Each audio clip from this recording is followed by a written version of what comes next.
I think that travel has the capacity to put our fears in a much truer, wider, global perspective.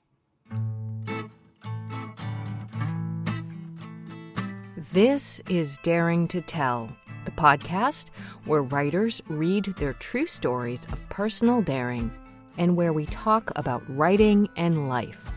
I am Michelle Rado. Nothing's gonna make me brave. Nothing's gonna make me brave. Nothing's gonna make me brave except doing what makes me scared. What do I want? This is a terrible question for me.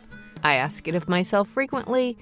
I often come up empty, even with something as basic and supposedly low risk as lunch. I could have lentils and quinoa or yogurt and fruit, each with their various advantages, high fiber, probiotic. For someone with the gut history I have and ongoing digestive issues, shall we say, it turns out to not always be such an easy question. And yet, without asking ourselves, what do I want? Who knows where we could end up? Put that thought on hold because, in fact, what I want right now is actually to just cut to the chase and get right to today's episode because it is quite a conversation with memoirist Gail Straub. Epic may be an overused word today, but there's really not a better one that I can think of to describe both this book and her story.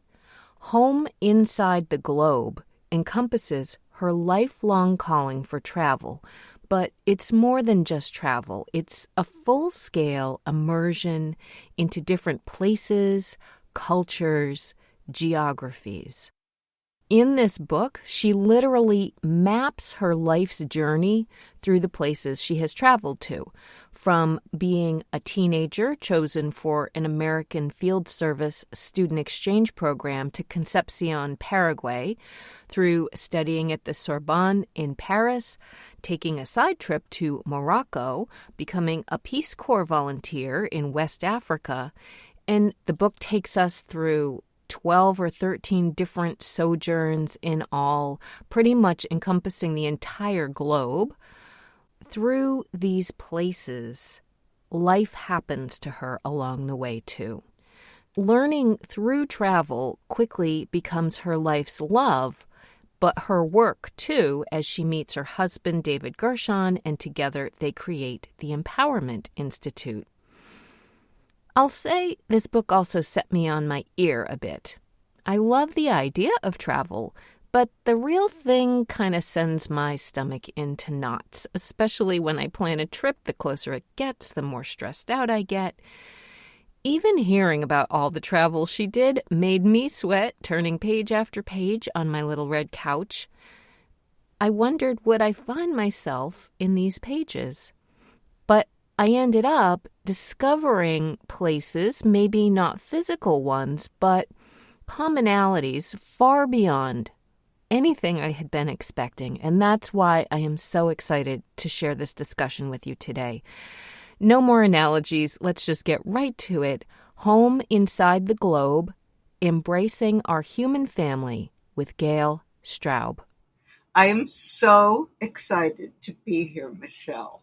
This book, I have to say, I was like, I don't know how you kept it all straight, honestly. You have been so many places and you have had so many experiences. And this is really, the scope of this is huge.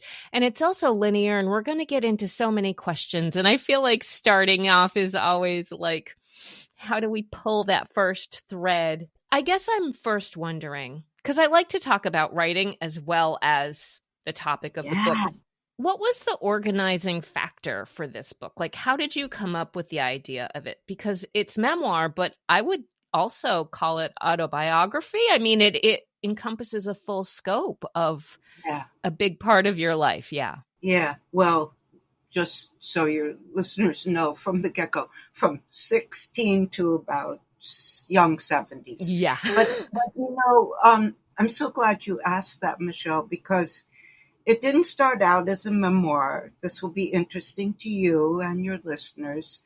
It did take about 8 years, Okay. which in the scheme of things, you've interviewed so many writers. I've heard writers say 15 years and 12 years, but 8 years is a hefty number.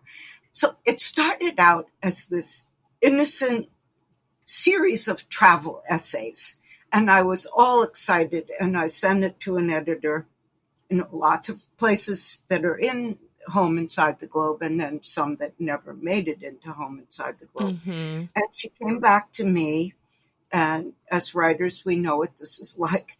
She said, Gail, there's some good writing in here, but I'm really sorry, kiddo. This is a memoir.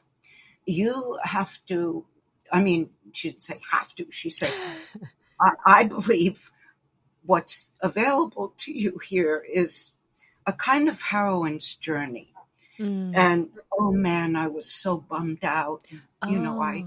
I've written one other memoir about my mother, and that was to help me, called Returning to My Mother's House, to help me deal with my mother's early death when I was 23 and she was 55. But they're hard. I don't need to tell you, Michelle.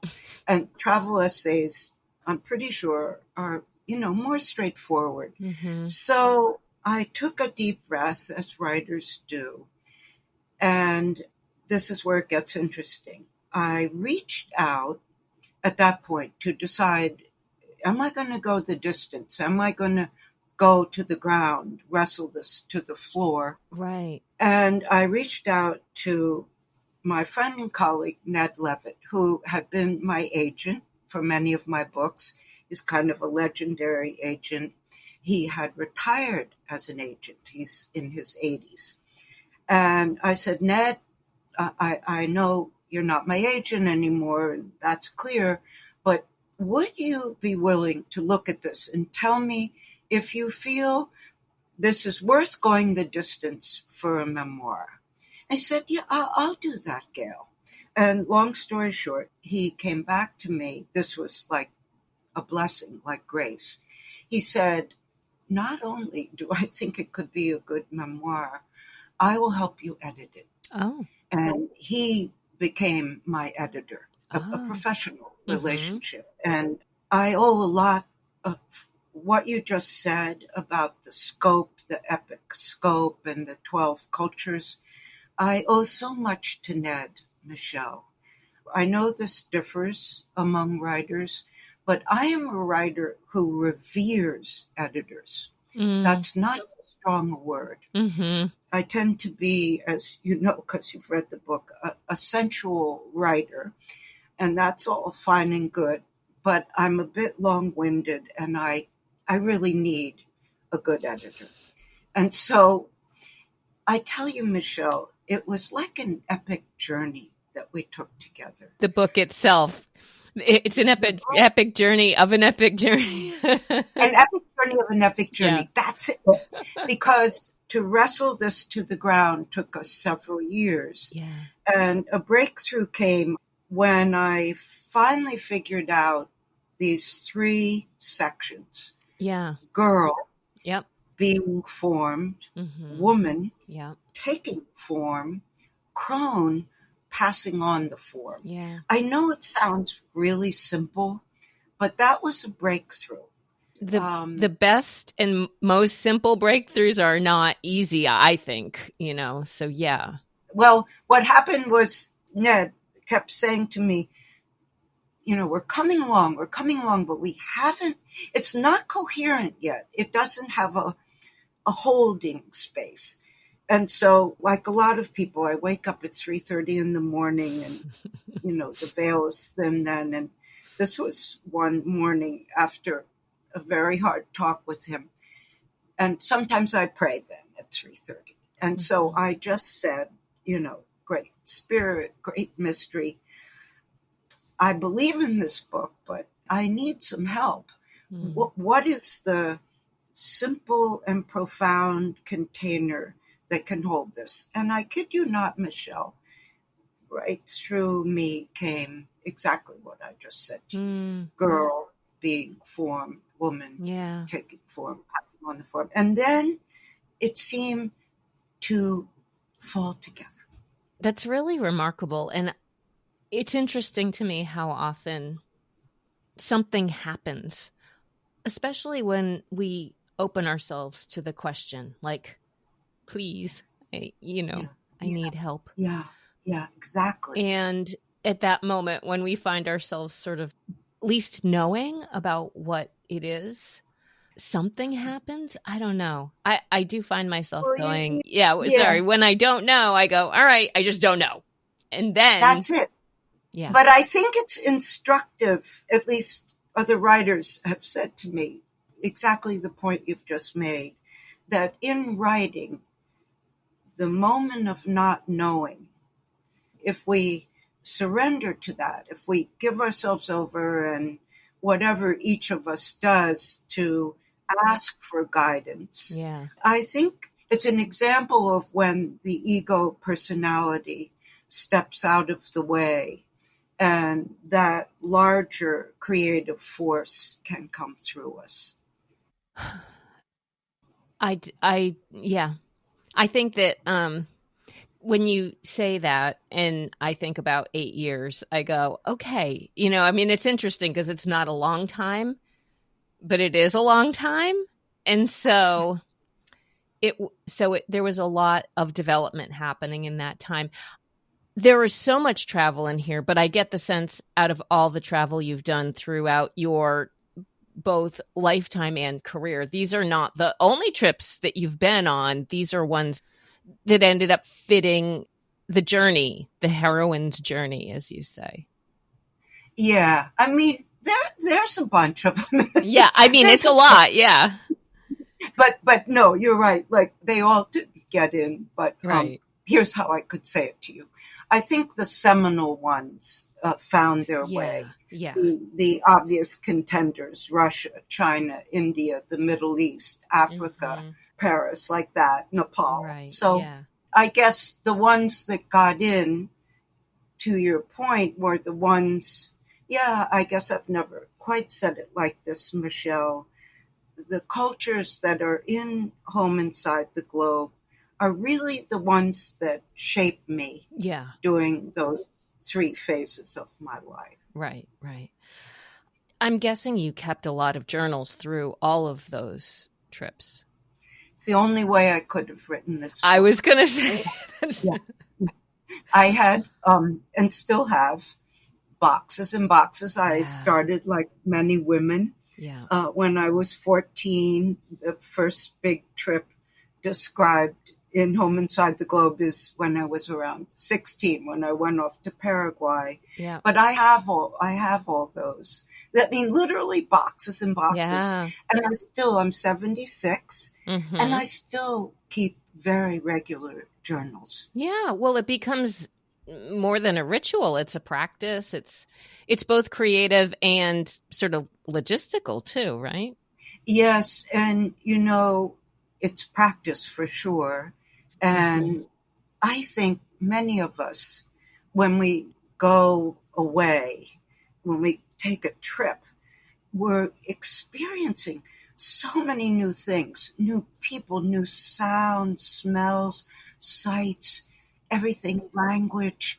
And somehow, at least me as a writer, I want to jot some of that down. Right. And I tell you, Michelle, I'm so glad I did, because without that, I don't think I could have written. I'm sure I could. I was going to say, it's a lesson in being diligent about those things, because I feel like I still have not learned the lesson. I often say things to myself in those moments where you're experiencing so much, or you hear a snippet of conversation, or you're involved in something. I always go, oh yeah, I'll remember that. Yeah. And I don't. Exactly. I need to go against my own instincts somehow. Yeah. Well, also then the other side of this wonderful thing you're saying is then you go back and you read it. Yeah. And sometimes it all comes flooding back. And then other times, at least this is what I found, I'm like, really? I saw that, or I heard that, or that happened? Yes. Yes. Exactly. I know. I do go back and look at things that I've read and I was like, oh, I totally forgot about that. So, yeah, it is a middle ground between all these things. One of the other things I really want to start with is what was your real pull towards travel from those earliest days? It does start, as Mm, you say, in Paraguay, but what was the feeling mm. of wanting to travel? You know, it's mysterious, Michelle, because I tell my readers in the, I think, very first chapter of the book, my family didn't travel. Um, Mm, my father was a teacher, and it was, in the 1950s, and my mother worked full time, and my family was always rubbing nickels together, and we didn't mhm. have affluence. And so we didn't travel. But then there was this moment at about 16, which I describe in the book, and I say to my mother and father, Mom and Pop, I have to get chosen as an American Field Service student. My life depends on it. That's an exact quote that actually my mother remembered before she died. Hmm. That's why I think this was a kind of calling, which the prologue outlines. Yeah. I can't explain to you in a rational, linear way why I was inexorably drawn to travel, but it was like a magnet that just pulled me and pulled me and pulled me. Right. So It's funny maybe, you say that because that's the word I wrote down. Like, what was the pull? I definitely felt that. so I guess I would just say I think it was my calling, and that I followed this calling. Hmm. Some of it I describe as that I was kind of a hybrid of both an insider and outsider at this Right. school I attended. My father was a teacher. Yeah. It was I was very blessed. It was a very prestigious country day school in Wilmington, Delaware, and most the DuPont family and Rockefeller family and so forth went there. And I got to go there because my dad taught there. Hmm. However, in several ways, I was an outsider. I was a teacher's kid among very affluent people. Hmm. My mother was a devout Catholic. This was high WASP society. Mm. So that made me an outsider. Right. And at the same time, I was an insider because I was a leader from a very young age. Mm. And I was involved in so many things, and an athlete and the honor society and all those kinds of things. So I had this insider outsider imprint very, very early on. Hmm. And then the school I was at, they hosted American Field Service students. So my first Right. experience with, quote, people from far away were these students from India and Jamaica and Italy and so forth. And I was inextricably drawn to them. I just, from the very early age, people and places and ideas and beliefs that were different. I was like a bee to honey with those things. Yeah. And so I think I'm circling around your question that for reasons I can't truly explain, I knew I could become whole. I knew I could learn and be a fuller human being the more differences I encountered. That was a Mm. theme Yeah. very early in my life. Yeah. That definitely rings true through the rest of your travels. And I do think it's an interesting thing when it's hard to articulate, like, why was this something that was just so compelling to me? And I really like that description that, you weren't whole without it. Yeah. But at the same time, say my sister and brother never traveled much. Right. So their calling was different. Mm-hmm. I think both of them did follow their calling. And my sister always says to me, we're very close. She's a poet and a wetlands farmer, Joni. And Joni always says to me, Gail, you did enough travel for all of us. Her calling is this very deep sense of place in this farm this wetland farm. So I think our calling can be so many different things, but equally fulfill us, of course. Yeah. Here's a question that I feel like I want to try and bring through the through line of our conversation. What did you want in those early days? In the teenage days? Yeah, in Paraguay and your early trips, as you set out, what did you want? Yeah, it's such a beautiful question. I think part of it was, I couldn't put words on it then, but I think I felt it. There's this primal tension within all of us, the pull to be away, whether that's in the next town over or, the Sahara Desert, and the pull to be home. So the pull for home and the pull for the open road. Right. The pull for the familiar, what we know, and the pull for what we don't know.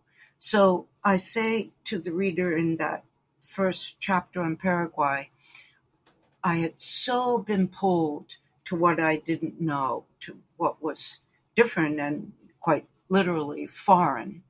But then I was homesick and I wanted to go home. And so I think I still have it, Michelle. Yeah. This pull, maybe I'm not going so far afield, but the pull to experience what's unfamiliar, and then the pull back to stability and what we call home.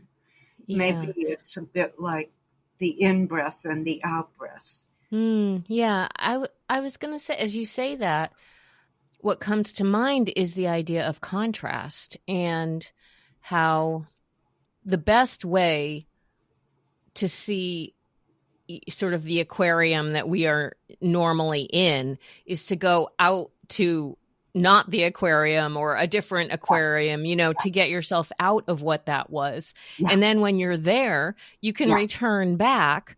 And it's like, it is this idea that I also feel like I marvel at, of paradox. It's two different things that enhance each other by their existing sort of temporally next to each other, I guess, as you go places and return home. Because we can't, right? I love this idea you're articulating. We can't really, I believe, I've experienced, we can't really know a place or a person until we're away from them. And then on returning, and I think maybe, I've never thought about this, Michelle, but maybe it's true of ourselves, because I encountered, as I describe in the book, very different aspects of myself. That's why I think I became a more whole human by experiencing Africa, India, and so forth.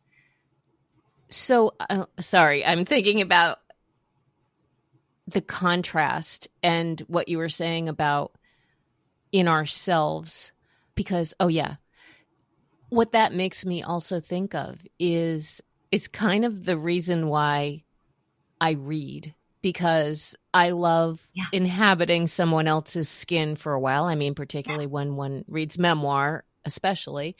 but it is contrast. I'm someone who has trouble describing a lot of things. Maybe they're not the same ones you do, or maybe they're similar. Anyways, I do feel like when I am trying to understand myself better, then I say, here's someone else's experience. Well, gosh, I wouldn't have done it that way, or, felt that way, or that's not the way my life has rolled out. But it helps me see then what mine is more. So, yeah. I think that I also am a voracious reader, that books are kind of travel, obviously. Yeah. We don't have to physically leave to travel. Mm-hmm. And it's part of why books are so central to my life also. Mm-hmm. Yeah. So another theme I tuned into here and there throughout the book, I wonder about fear in travel, because I am someone who is always like, oh, what's it going to be like? Like, how am I going to get there? What's the, I am a very anxious person, I will say. And so when you encounter fear throughout the scope of the travel that you've done, and essentially you start traveling for this ineffable pull at the beginning, but then it becomes also the grounding for your life's work. Yes. What about fear and travel? And did the texture of your fear change from place to place and change over time from like those three scopes of time that you mentioned as well? Girlhood, the becoming woman. Maybe let's at least start just with those two, I guess. Yeah. Wow. That's a very, very interesting question. I think I'm pondering this as I answer, because it's such an evocative question. I think when I was young, I suppose a lot of us are like this, I was so clueless, I wasn't afraid. Yeah. I just went out, and I was young and clueless, and that's good for a little while. Yeah, exactly. Yeah, but I know. That's like you look back and go, wow. Someone asked me the other day, did I travel alone a lot? Actually, I didn't. As a woman, some of my scary encounters, like the near rape outside Marrakesh when I was, not quite 21, so 20. Mm-hmm. There I was with people. So there was a period, and like the stuff I did in Paris when I was there during my junior year studying at the Sorbonne. I mean, I was just a free spirit who was clueless. Mm-hmm. So there's that. And then you become a woman. And then I think I was more willing to look at my fears. I also am a very anxious person, by the way. But for whatever reason, I've never been anxious when I travel. Yeah. And that's also something I can't explain. I am, you could ask my husband, David, of 44 years, and he'll say, yeah, Gail's a high-strung, anxious person, but I'm not anxious when I travel. Right. So there's a story in the Himalayas when we're on the Annapurna circuit, and we're getting to the most difficult part of the trek. It was a month-long trek, and I'm afraid I can't make it. It's so physically difficult, and I'm with these two extraordinarily and wonderful Sherpas, Tule and Purba, and my husband David's there. So, of course, the Sherpas are fit at a level that only a Nepalese Sherpa could be. And it happens that David's an ultra marathon runner. And, I also was a marathoner, so I wasn't a wimp, but I was very afraid then. And I described in the book that I really just broke down crying and told them to go on, and felt like I just can't make it. You'll have to leave me here. It was the Annapurna circuit is not for the faint-hearted. Then, and I think this might be the real answer I'm trying to circle around. Then it became, as I describe in that chapter, a spiritual opportunity. Mm. And I remembered, of course, here we were way high in the Himalayas, in high Buddhist country, with prayer wheels and prayer flags and stupas and altars, and everything exuded this mysticism, not to mention these unspeakably beautiful mountains.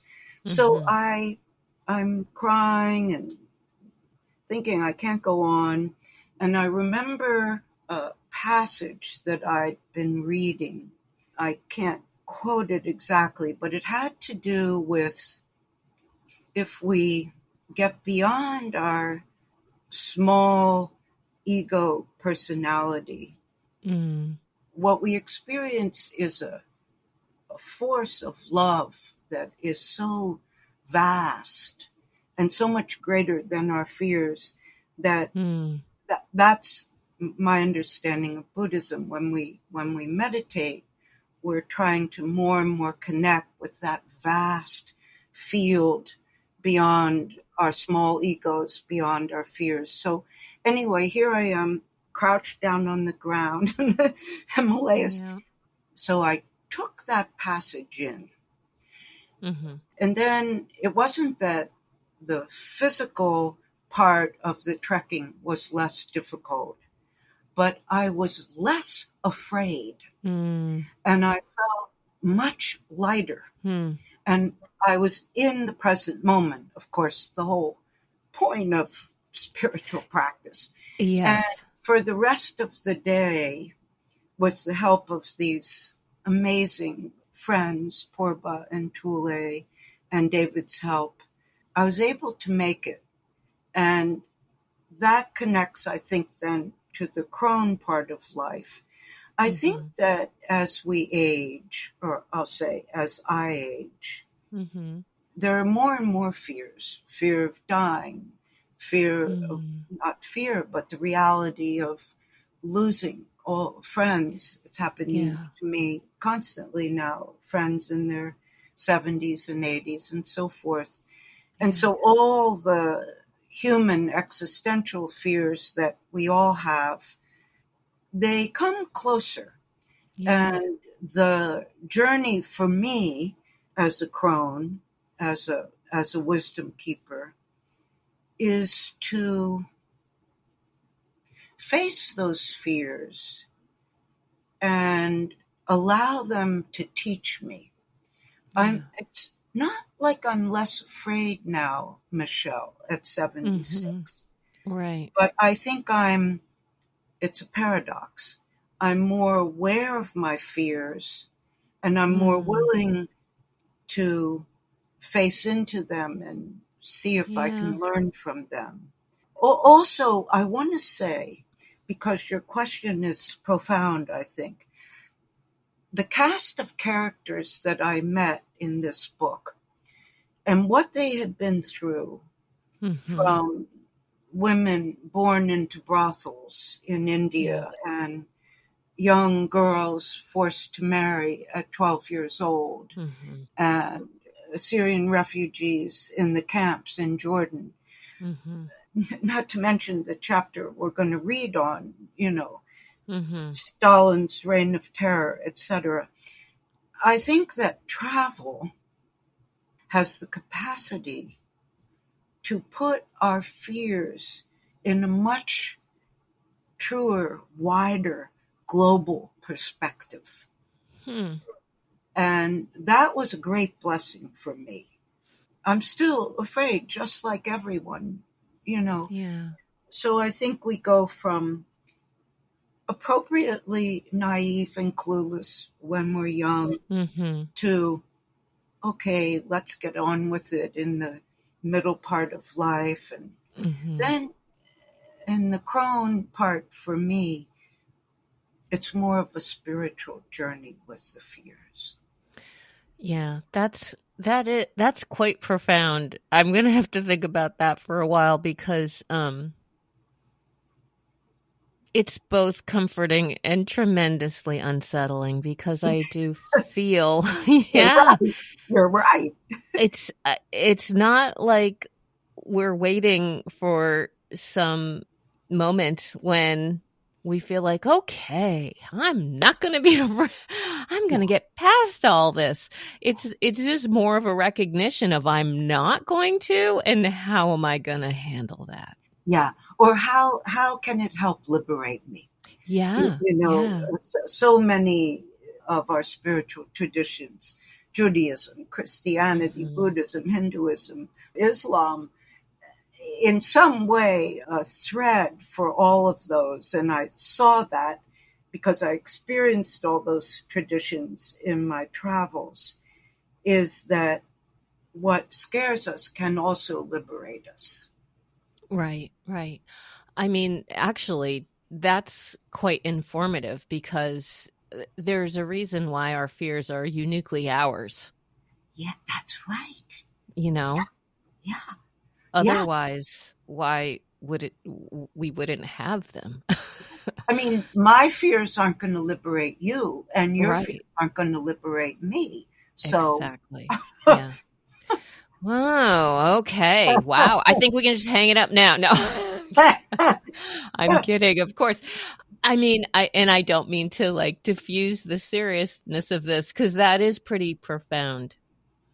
I'm definitely going to think about this. Yeah. and I loved that that came forward so beautifully in our conversation, because I think one of the great gifts of travel and knowing the human family is that it does help us transcend our fears, Michelle. Yeah.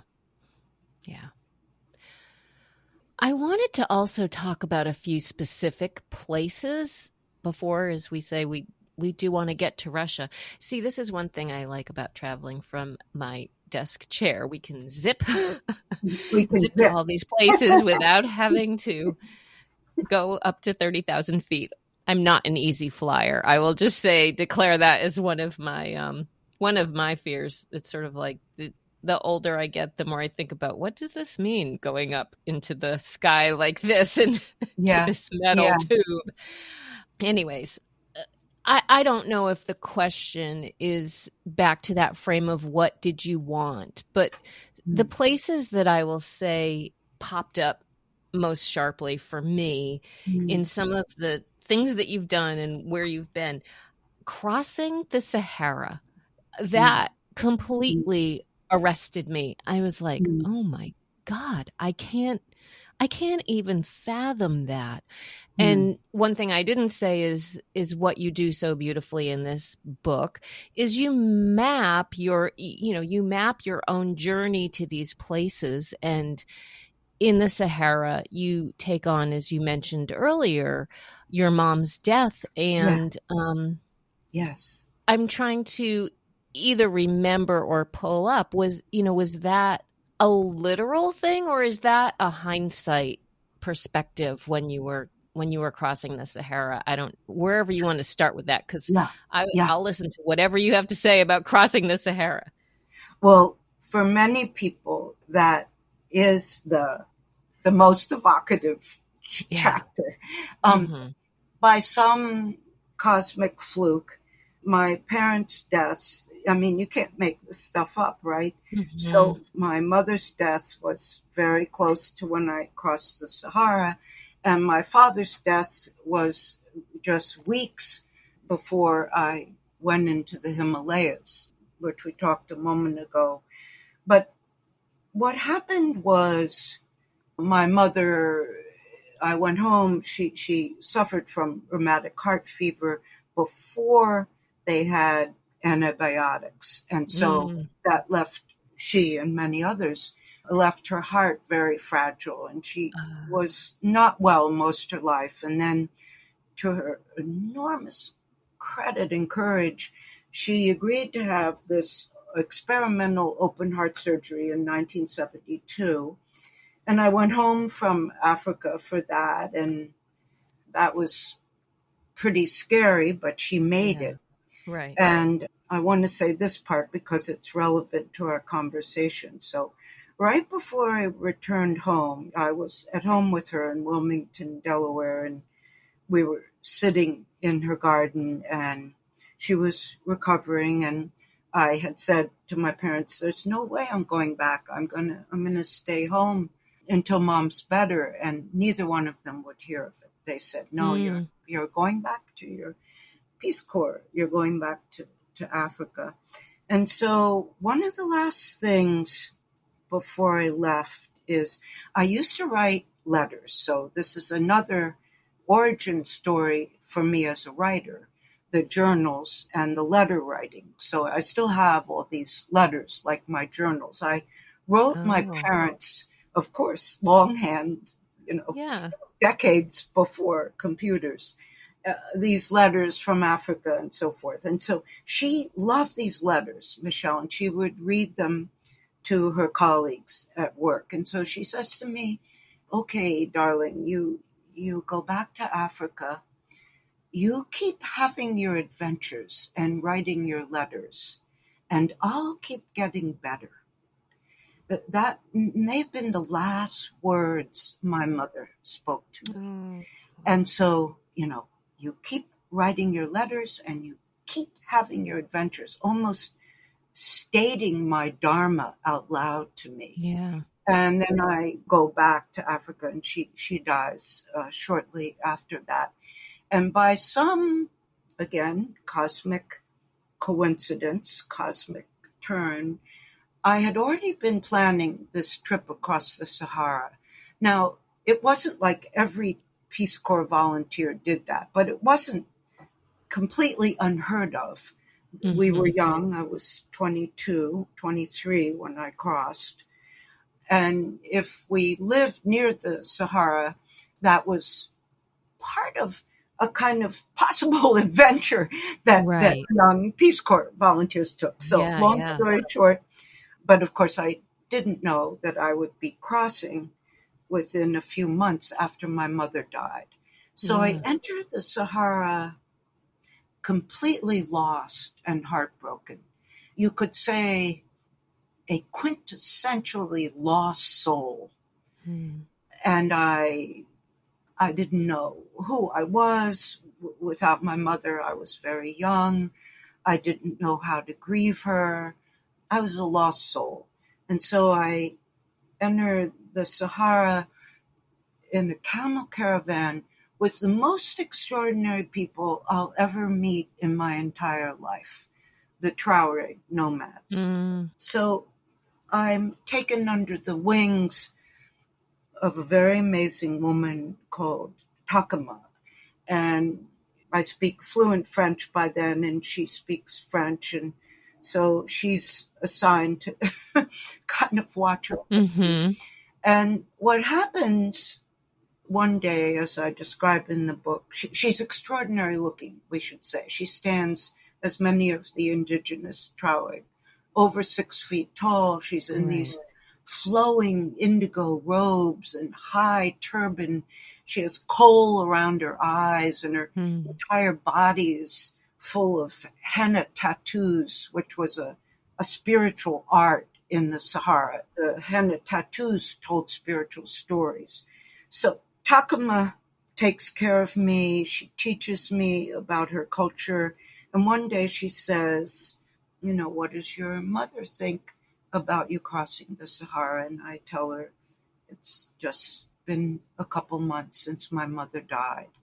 And from that moment on, she's a high priestess. There's no other way to describe her.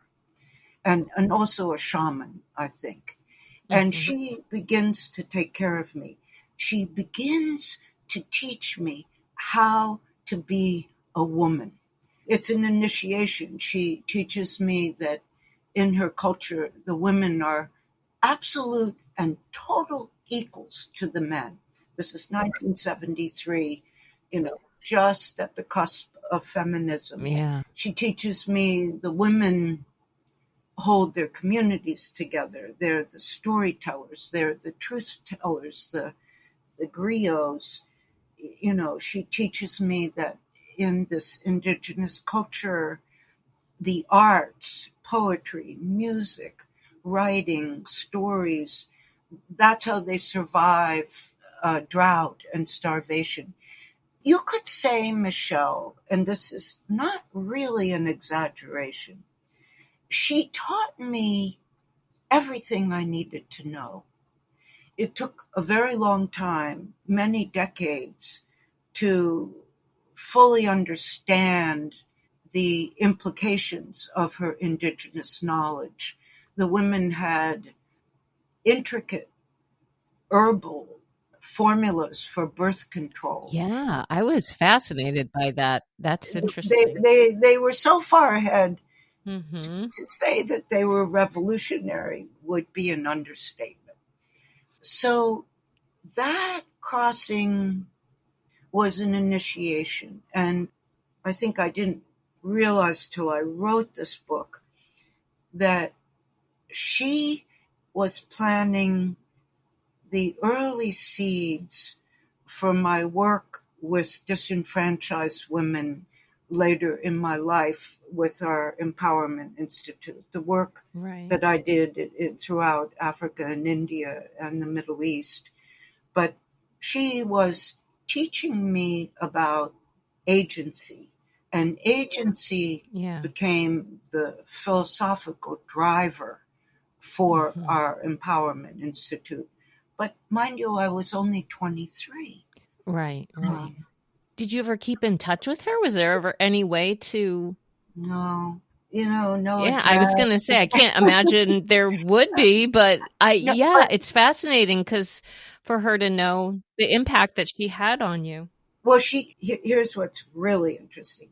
I never had an address or anything like that, but Right. she visits my dreams often. Oh, wow. And Michelle, when I was recording the audiobook for Home Inside the Globe, Yeah. I had just finished reading a passage about Takama. This was in a studio in Woodstock, very high-end, state-of-the-art.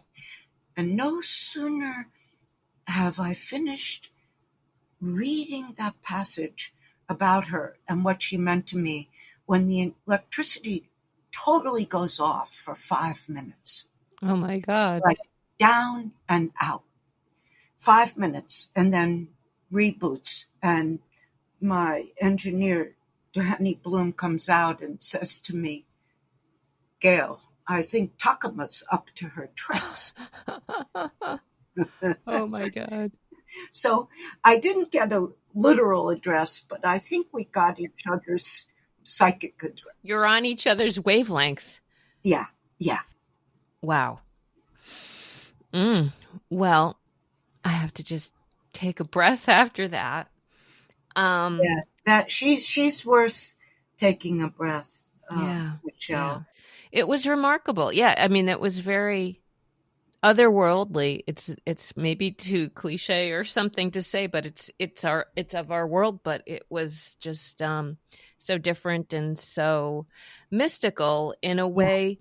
Here's my question actually, that you've been so many places and immersed in so many cultures, and I'm wondering how you see a culture as reflective or as sort of imbuing the geography, the physical place that it is. I mean, these are things that are tied to each other. And I think that's part of the whole wisdom, is seeing how people live in different places. So to be able to see why the Sherpas are conditioned in such a way that it's not only their job, it's like their honor to transport you, and that Takama in the Sahara. It made me think about how place and culture are enmeshed, and I just don't know what you think about that. That would be a great book. And I think, some of Barry Lopez's work, one of my heroes, it addresses what you're saying, Michelle. I mean, let's think about what you're saying in these two very mystical places, the Himalayas and the Sahara. Part of the reason to your exact point that they're so mystical is that the landscape right sizes the human being. Mm-hmm. The landscape in the Sahara is so vast and, oh, how should I say it?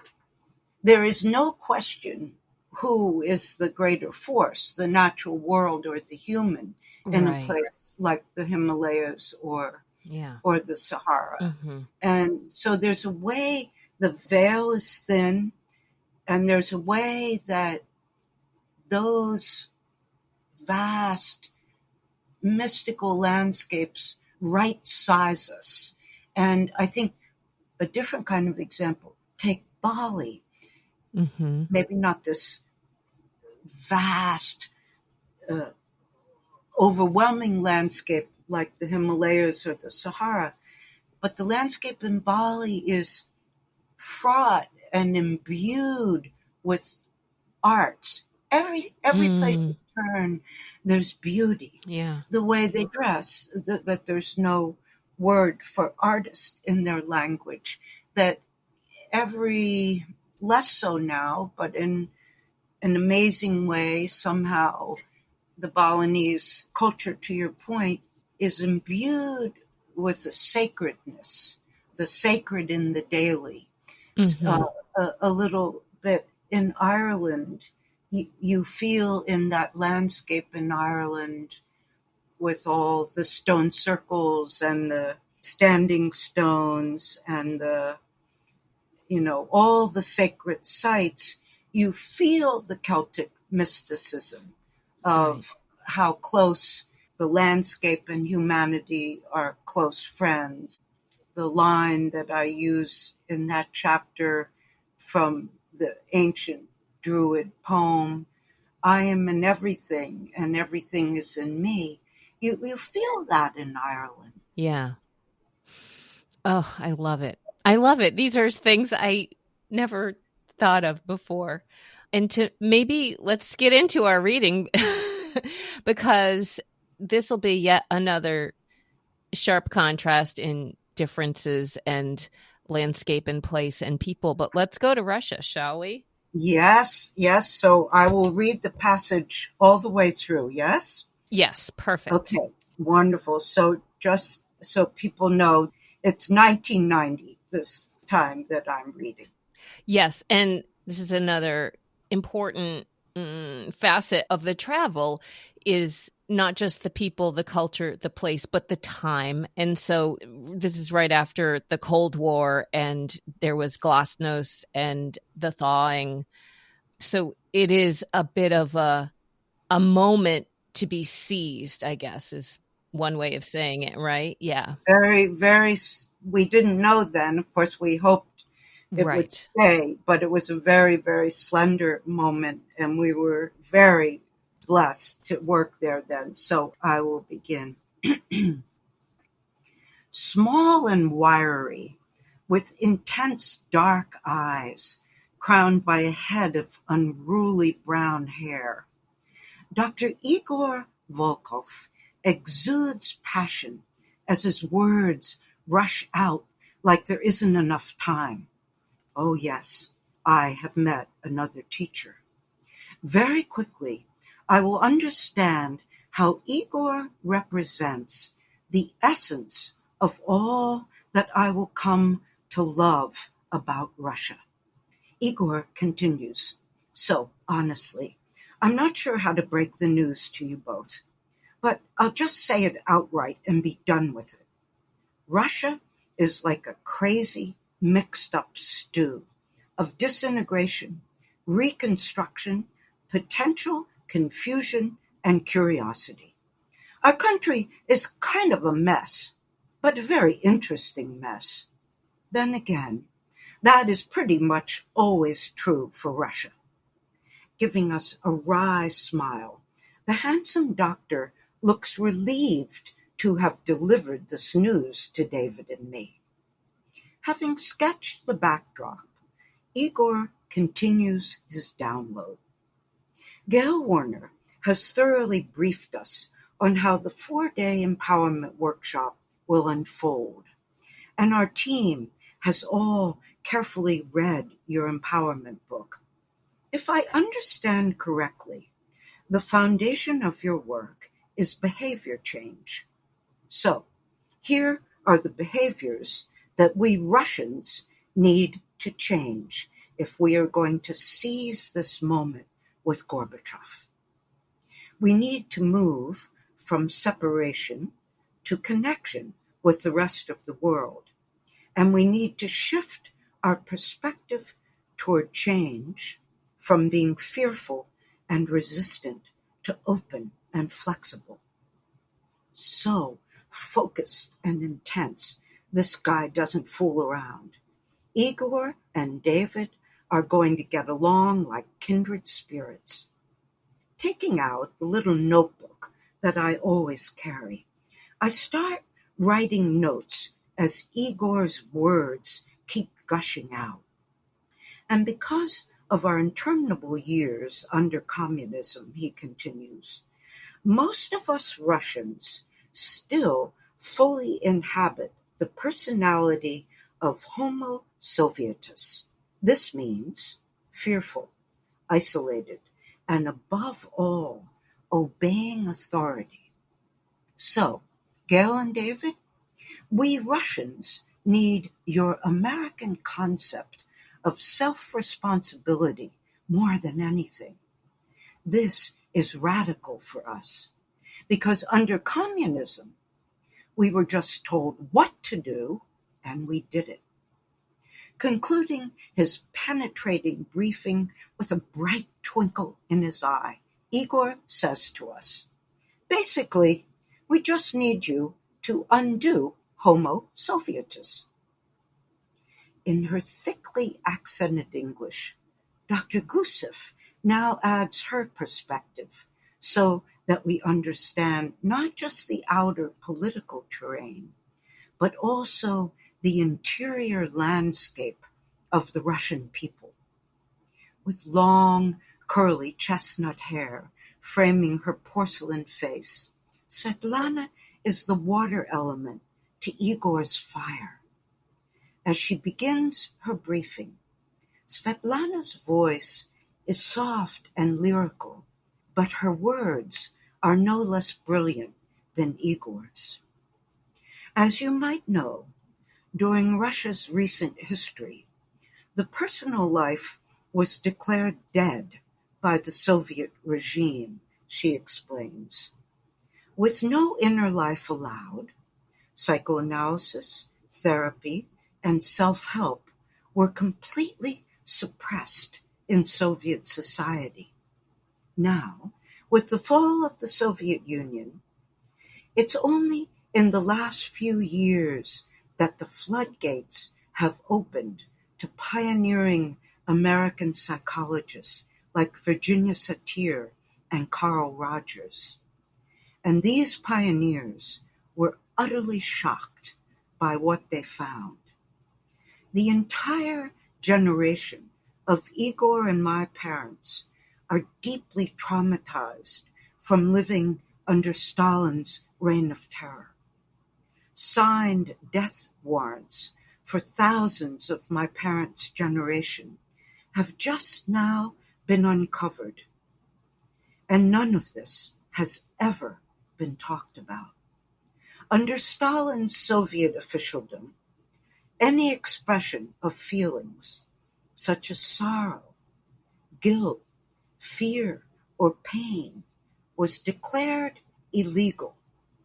My mother and father are still terrified to speak at all about this time. Svetlana pauses, her lovely face transparently sad. A doctor, but also a poet and songwriter, Svetlana deeply feels these words, that the very act of expression was illegal. Meanwhile, absorbing the emotional toll, my heart pounds. I am certain that I am in way, way over my head. Dizzy from the intellectual and emotional impact of Svetlana and Igor's briefing. I now imagine myself simply getting back on the plane to New York. I am hearing my mother's famous query again. Child, why is it that you are always getting yourself into trouble? But Svetlana has more to say. While it's true that our parents' generation is severely emotionally repressed, my generation is very different. The 100 people who are going to attend your empowerment workshop are young Russian visionaries. You will meet doctors, psychologists, activists, environmentalists, and artists who are committed to helping our society heal from the past and move into the future. Along with Igor and me, these young Russians want to understand the repercussions of our parents' trauma, alcoholism, depression, violence, drug abuse, and schizophrenia. Many of the doctors and psychologists in the group have chosen their professions to better understand trauma and PTSD. There is also a particular Russian irony that you need to understand.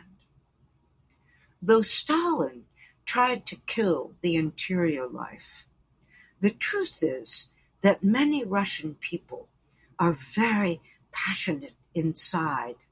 We have very hard living conditions with little external beauty. But our imaginations are rich. The Russians who you will meet in the next days are very alive and full of soul. Somehow, I know that these words illuminate the very essence of the Russian people. Somehow, I know that these words will live inside me for a long time. And somehow, even years later, with Putin's current reign of terror, I will believe that Svetlana's words are still true about the Russian people. Summarizing her thoughts, Svetlana delivers a final riveting reflection in her dense Russian cadence. Although we want to build a new Russia, the real dilemma for those of us in this next generation of Russians is that we are not sure whether we can hope or dream of the future. How can we ever trust that there won't be another wave of repression? I believe this is the real spiritual work that we need to do in your empowerment workshop. More than 3 decades later, Svetlana's words would be heartbreakingly prescient. Overwhelmed, anxious, and full of self-doubt, I can barely sleep the night before the workshop. I desperately need David for what we've deemed the graveyard shift in our marriage. Sweetie, wake up, I say from my side of the bed. I can't sleep, and I'm a total wreck. What on earth are we doing here in Moscow? We are way out of our depth. Our comfortable American life is so different from how these brave Russians live. What can we possibly offer them? What if our work is irrelevant to them? Oh, hubba, I wish I could go back to New York. Taking me in his arms, David calmly replies, I know, what we've been learning about Russia is a lot to take in. But Gail, here's the good news. Remember that our empowerment work is designed to guide people toward their own discoveries and truths. We are known for being the anti-guru couple, the trainers who make people work really hard for their own answers. So we don't need to have any solutions for our Russian friends. We simply need to offer them a clear and compelling roadmap so that they can create their own visions. And we have a good roadmap. As usual, our opposite natures are on full display, with David, preternaturally calm, and me, impossibly high-strung. Our heart and mind, me leading with my emotions, and David with his intellect, are part of what makes us an excellent training team. And now we're going to jump ahead. We've chosen a few different spots that we're pulling from. So we're jumping past a few scenes to go to this next section where you are in the workshop. Yes. Okay. Yes. So we got through the graveyard shift and we're actually in the workshop. You're in it now. We're in it, for better, for worse. No turning back. Igor's welcoming words are inspired. We are the next generation of Russians, and we must seize this auspicious time of Gorbachev's glasnost to create something new. Societal perestroika, or restructuring, begins with individual perestroika, empowerment. Thus, Dr. Volkov creates the critical intersection between the personal and the political. Following Igor's introduction, we quickly realize that many words in the lexicon of our empowerment methodology have no translation in the Russian language. Our simultaneous translator, Pashka, a large, huggable bear of a man, repeats these untranslatable words in English very slowly 2 or 3 times in a row. The growing edge, the growing edge, the growing edge. This is followed by the entire room of 100 people erupting into raucous laughter and spontaneous heated discussions about the proper translation. Meanwhile, David and I immediately grasp how open, eager, and lively these Russians are. Okay, and we're going to skip ahead one more time. We go past a chilling encounter of the KGB playing a visit. So listeners will have to check out the book for that story, but we'll jump ahead one more time for this final section. By the end of our 3rd day, the staid Russian library resembles a funky camping ground where a village has settled. Each day, as the work goes deeper, trust grows and the sense of community is stronger. We are a living example of how personal consciousness builds collective consciousness. When David and I designed this workshop at our humble kitchen table, not in our wildest dreams could we have envisioned that through this vehicle we would come to know and love cultures throughout the world, Russia, India, Africa, and the Middle East.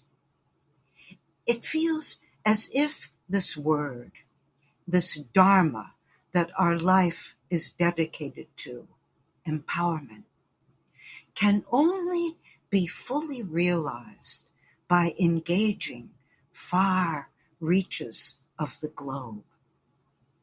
Some of my most memorable moments come during intimate conversations at tea and lunch breaks. A tall, wiry psychologist from Leningrad, Victor, confides his original doubts in thickly accented English. Gail, he admits, when I arrived here in Moscow, I was very skeptical about your empowerment workshop. I was afraid that you and David would be some silly, rich Americans who could afford to entertain themselves with New Age ideas. So I was relieved that you brought a rigorous methodology to your work.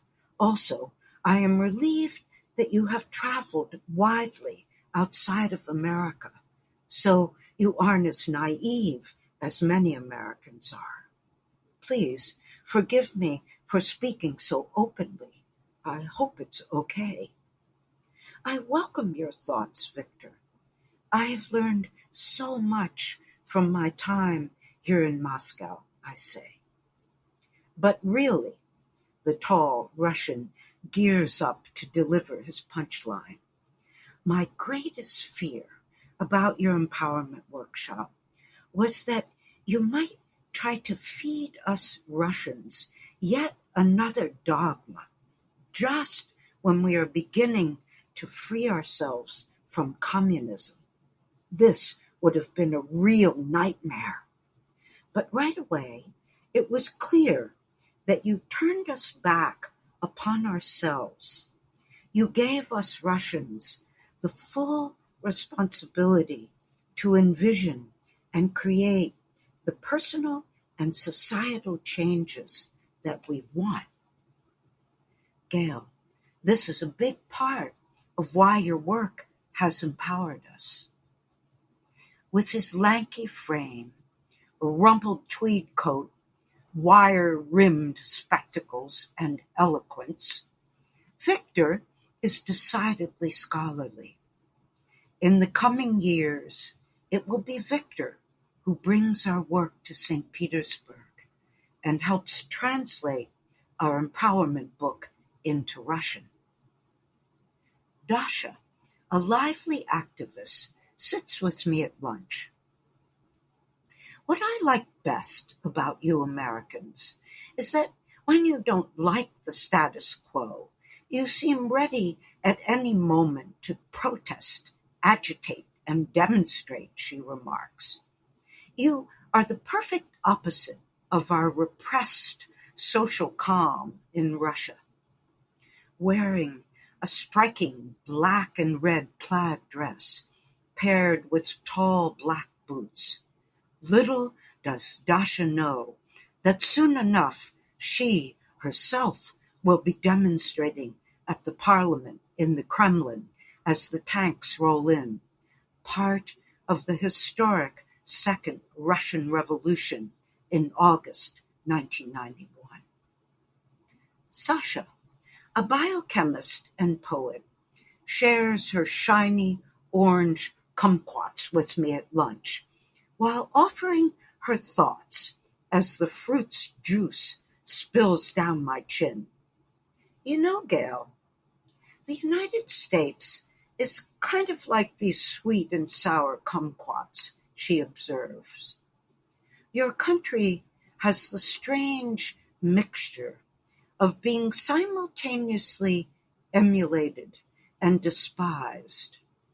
And then you Americans have your unmatched idealism that can so quickly turn into arrogance. Nodding while continuing to eat, I ponder how cross-cultural learning requires an inner flexibility that remains open to this kind of honesty. This suppleness is hospitable to both the positive and negative sides of our own culture, as well as other countries. Yes, this is the same lesson that the globe has been teaching me since I was a teenager in Paraguay. There is so much to follow up on after this section, and this trip and this workshop, I just was absolutely flabbergasted by what I learned about Russia, and hearing in the voices of the people that you so beautifully portray of what living under communism was like. I mean, I suppose I fall under the category of naive American, and it's not like I thought it was a panacea, but to the outlawing of emotion, that is Yeah.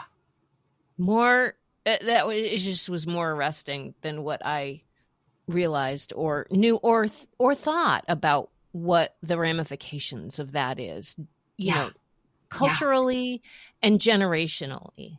Yeah. Yeah. You know, it's interesting, Michelle. Many readers, and as I've done my little book talks and so forth, have told me Russia was one of the chapters where they learned the most. And I think, you know, had it not been that very slender window of the Gorbachev years, when you know, 1989 to 1993, when we did our work there, I wouldn't have known anything about Russia. Right. And the thing that moves me so deeply, and of course this is part of the conclusion of the Russia chapter, is that now we're back to the same thing with the reign of terror with Putin. Yeah. And this idea that, and I'm guessing there are other countries in the world that I don't know.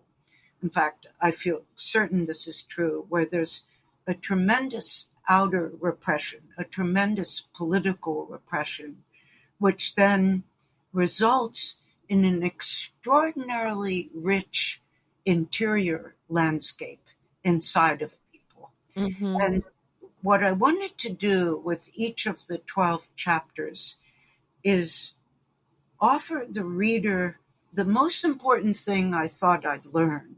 Of course, someone else traveling to these places would learn something else. But for me, that was the lens I took, was how the culture changed me and what I could offer back to someone reading the book. And I think in the Russia chapter, it's that the indomitable human spirit, the indomitable human imagination can be shut down on the outside by a political force or political landscape, but inside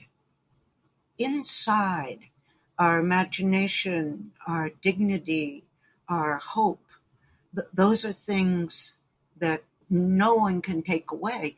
You know, Nelson Mandela, the line I always remember from his memoir, he was in solitary confinement 18 years or something. So I might not have that quite right, but a very, very long time. And he said, they can put everything in prison except my mind. Right. And that's really, really important. Yeah. You know, it's funny because my question, one of the things that came out of this that I was curious about, and I have to say, I feel like Victor was the daring to tell of of your workshop and coming up to you and really challenging you in this way, and how brave and candid. Yeah. And it makes me wonder, as you do travel to so many places different from each other, and as you say, not with answers, but with a roadmap. A question I ponder a lot is, what does it take to change someone's mind? Have you, I'm guessing you've witnessed that. I mean, it seems like you changed his mind in that setting. Well, you know, I want to allude back to your wonderful motto, Dare to Tell. That entire experience was called Dare to Tell. because every person in that workshop who spoke about their parents, that had never Yeah. been spoken before. Right. You know, to your beautiful point, Victor dared to tell to me, as well as the women we just read about, but every one of those Russians dared to tell. Right. I think that's really a good way to. That was very clear. Yeah, that I mean that they every one of them, and we did skip over some of those moments actually, which I was sad to have to do just for the sake of time. But yeah, what got shared and what gets shared in the course of these workshops is profound, and that it's really consequential for them to voice Yeah. these fears and experiences. And that's another one of my questions. I'm always thinking about voice and what it means to say these things out loud. Yeah. Well, for them, for the Russians in that period we were there, and I think this is true throughout time, it's a lineage breaker. They said we want to break the lineage of repression and suppression from our parents. And by speaking and by circling back, Michelle, to one of our earlier themes, we want to go towards the fears and the suffering. And then healing and change can take place. You know, your question about how do we change, that was really the dharma of our empowerment. We founded that institute in 1981, and the intention was to give people their own agency. It is interior, to look inside and to see which of their beliefs are truly their own and which are the negative programming of their society, their family, their gender. Very, very strong examples of this are in the India chapter, where we meet the women in the brothels and the women forced into early marriage, where the line they've been fed for centuries, it's changing, I think, slowly, is that they marry at 12, their husband can beat them. You know, it's unthinkable, the bill of goods that they've been sold.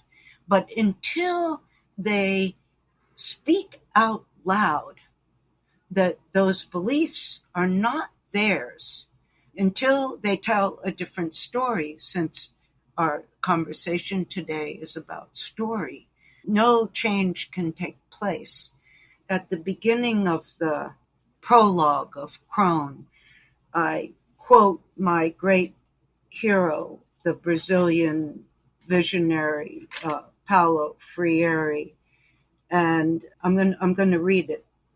This is from the book that was a seminal book for me, a book called Pedagogy of the Oppressed.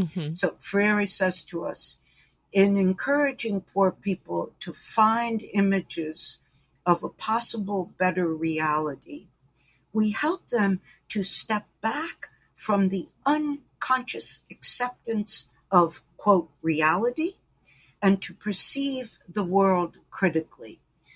You could say that's what our entire empowerment dharma has been about. Yeah, it's kind of like that ability, so difficult that we were suggesting at the beginning, just as to sort of what is the value of travel, to look outside of your own aquarium. And that's so hard to do. Yes. And perhaps it's hard to do for all of us. And perhaps, Michelle, if you're desperately poor, it's even harder to do. Oh, yeah. Of course. Oh, what are the examples or places where you've had your mind changed?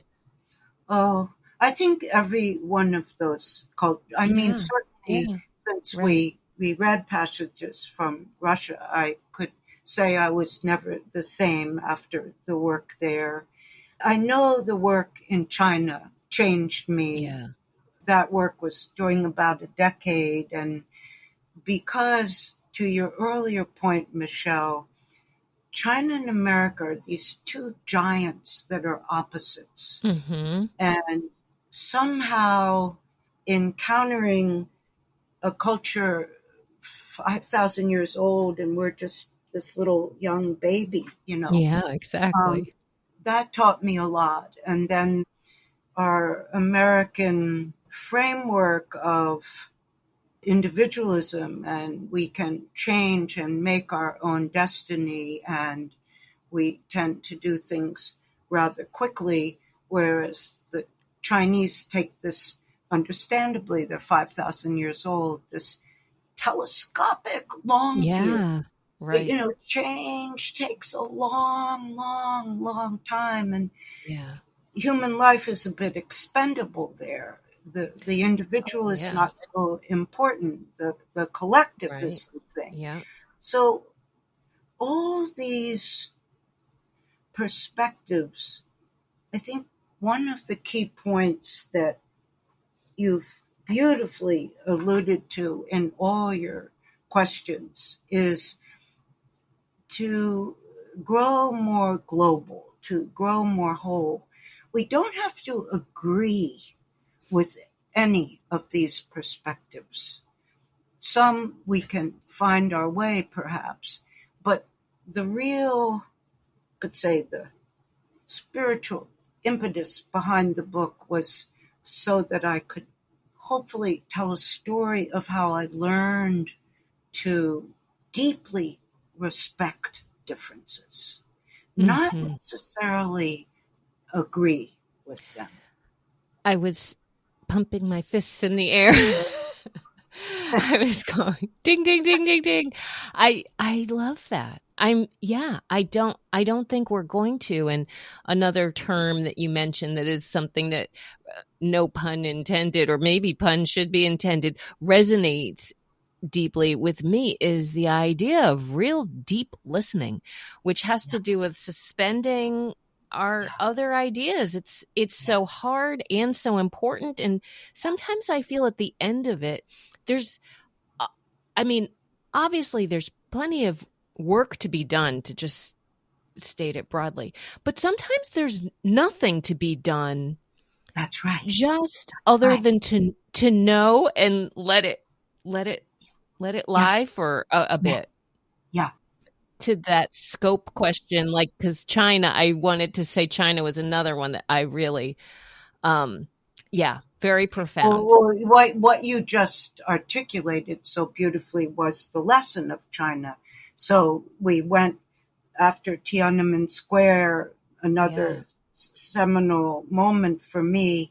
I took a small delegation of Americans. We were the first Westerners in after that crisis, and we did exactly what you just said. Many people told us not to go. I had to really do a very deep soul inquiry in order to take that trip, because a lot of people told me, no, you shouldn't go. It means that you agree with the Chinese government. I said, I'm not going as a government. I'm going as a person, a citizen. Yeah. And we got there, Michelle, and we listened, and we listened, and we listened, and we listened. And that was the healing. Yeah. I love it. I love it. When we first emailed and connected over this book, I hope I'm getting this right. I didn't go back to check my own quote, but I think what you said was something like, with this book, you feel like you put it all out on the field to, or you left nothing on the field. You either left nothing there or you put it all there. Well, it's an expression I learned from my brother and my father. Yeah. It's like a football thing. Right. They were both coaches, and they would say, "Leave it all on the field." Okay. Yes. Yeah. Oh boy. Tell me about that, because you said, I think I did that with this book, but I'd like to know, this is the daring part, what did you put it all out there? Well, first, it's a lot of life. To one of your very earliest points, it's not just memoir. It's in a way, autobiography also. So I felt, oh God, anybody who reads this is going to know everything. Oh God. That, but I'll tell you what, I know you know this because you interview so many writers who write memoir. I think that it's simultaneously, for me, it was the scariest thing I'd done. Oh, we're hearkening back to our theme. And also the most liberating. Mm-hmm. I felt I was scared, and right before it was all done and cooked, and I was about to see the actual copies, Mm-hmm. and I got very, very afraid. I felt, I know, I've heard many writers talk about this, so I knew I wasn't alone. I felt so vulnerable. We all say, I felt beyond naked. Being just physically naked was nothing compared to this. Like, like naked in every way. And I felt that, and it was scary. And then sometime after that, I felt, now I'm free. I have nothing to hide. Hmm. And I felt a kind of, because I ended it pretty late in life, my early 70s, I felt I completed something. Yeah. Not just a book, but maybe some karmic thing I had hoped to do. We talked about the calling that I couldn't really describe very well, but just this calling, this pull to experience the world. And then in that prologue, which is a little bit of magical realism, the globe promises me to show me these things, and I promise in the prologue to teach the world what I learned. And that's what this book is. Yeah, I see. Yeah, there's definitely a full circle. And not to say that it's a tidy, neat completion. It's not. It's more like an expansion on all those themes. I mean, it's interesting that fear thing continues.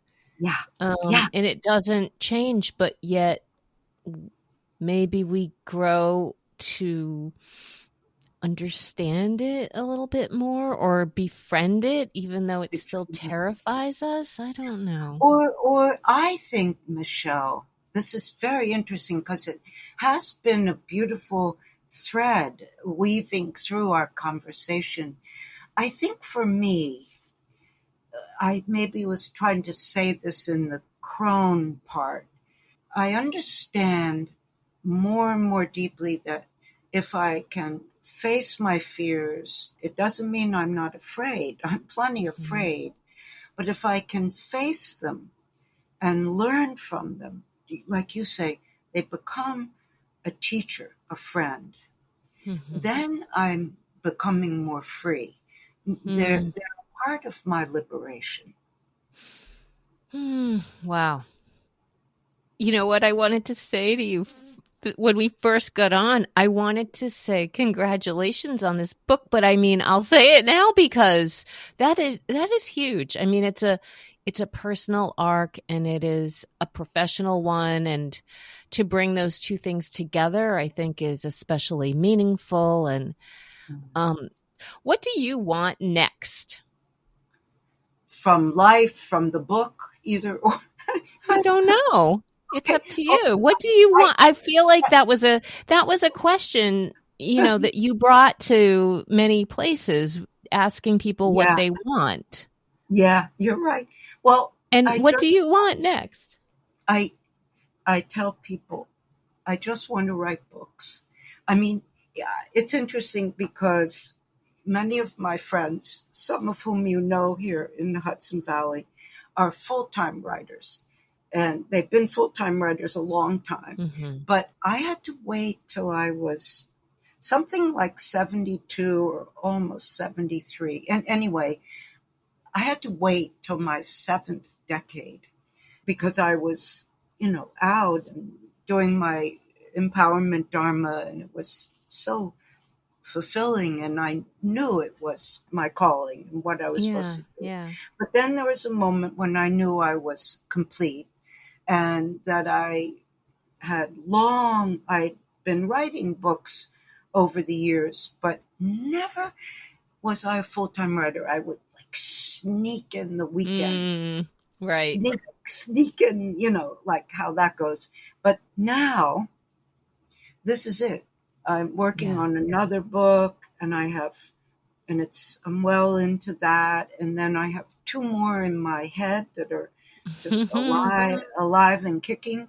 And, I hope that I'll be blessed with enough time to write some of those at least. That what I want is to be a storyteller. Yeah. Well, I think that you've got an excellent start. Michelle, I want to say, I know that you know this, but I want to say it anyway. There is nothing more meaningful for a writer than to be in a deep conversation like this with a person like you who has read not only so deeply with such penetrating insight and curiosity. I tell you, thank you so much for inviting me to be with you. It is such a pleasure, Gail. Same to you. Thank you so much. That means a lot to me. So thank you so much for your time. You are so generous in your words and your wisdom. It has been very wonderful having you. And wonderful for me. Thank you, Michelle. Wow. What I will say after Gail is now gone from our conversation is how equally delightful it is as a reader for a chance to have such a thorough and deep conversation with the writer. I've really taken this idea, it seems, that we kind of came to together through this conversation about our fears being uniquely ours in a way that gives a message into our own liberation, as she calls it. And there's freedom in overcoming our fears, even if the next one is lurking around the corner, as seems will always be the case. I am going to keep thinking about this since, as you know, if you've stuck around to this point, this is my own epic journey, the fear of daring to tell. I was also thinking, when listening back to our conversation, that this episode could very well contain the world's most embarrassing question, which is how she might have been able to keep in touch with Takuma. I felt this as the question was slipping out of my mouth. How do you keep in touch with someone from a nomadic culture? But it led to a really good story, didn't it?